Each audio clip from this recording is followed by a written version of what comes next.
ஜேஷ்ட மாதம் என்றழைக்கப்படும் ஆனி மாத மாஹாத்மியத்தின் 25ஆம் அத்தியாயமான 25ஆம் நாள் கதை இனிதே துவங்குகிறது.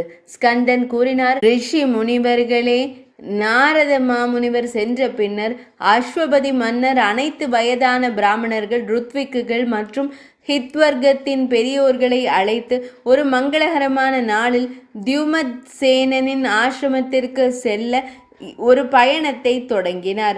பின்னர் அஸ்வபதி மன்னர் மேதன்யத்தில் உள்ள தியுமத்சேனனின் ஆசிரமத்திற்கு சென்று மகா தியுமத்சேனன் ஒரு சால் மரத்தின் ஆதரவுடன் அமர்ந்திருப்பதை கண்டார். விழிகளற்ற குஷ இருக்கையில் மன்னர் அமர்ந்திருப்பதை கண்ட அஸ்வபதி மன்னர் உரிய சடங்குகளுடன் மன்னர் தியுமத்சேனனை வணங்கி தனது கருத்தை எளிய வார்த்தைகளில் வெளிப்படுத்தி அவர் அமர்வதற்காக ஒரு குஷஸ்தனத்தை கொடுத்தார். சத்தியவானை குறித்து அவர் என்ன எண்ணினாரோ அதையெல்லாம் கூறி தனது நோக்கத்தையும் வெளிப்படுத்தி, மன்னரே, எனது மகள் சோபனாவை போன்றவர் என்று கூறத் தொடங்கினார். அவர் மன்னரை வணங்கி தனது கருத்தை எளிய வார்த்தைகளில் வெளிப்படுத்தி அவர் அமர்வதற்காக ஆசனம் அளித்து, அவருக்கு கொடுக்கப்பட்ட குஷாசனம் எதுவாக இருந்தாலும் அவர் எல்லாவற்றையும் கூறி அவருக்கு அமர்வதற்கு மீண்டும் ஆசனம் அளித்தார். இரு மன்னர்களும் ஆசிரமத்தில் வசித்த அனைத்து பிராமணர்களையும் ஒன்று திரட்டி சடங்குகளின்படி திருமண விழாவினை நிகழ்த்தினார்கள். அரசர் அஸ்வபதி தகுதியான பெண்ணை அனைத்து உபகரணங்களுடன் ஒப்படைத்துவிட்டு மிகுந்த மகிழ்ச்சியுடன் இல்லம் திரும்பினார்.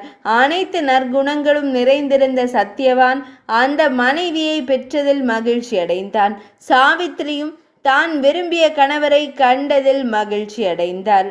தன் தந்தை சென்ற பின்னர் அவள் தன் ஆபரணங்கள் அனைத்தையும் களைந்துவிட்டு மரப்பட்டை ஆபரணங்களையும் காவி உடைகளையும் அணிந்து கொண்டாள். அவள் அனைவரையும் மகிழ்வித்தாள்.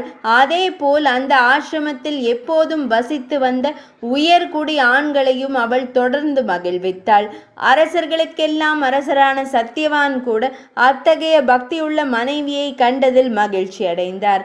ஆனால் சாவித்திரியின் மனம் உறங்கும் போதும் வெளியே செல்லும் போதும் இரவும் பகலும் அரசர்களுக்கெல்லாம் அரசனான அவனை குறித்த எண்ணத்திலேயே மூழ்கி இருந்தது.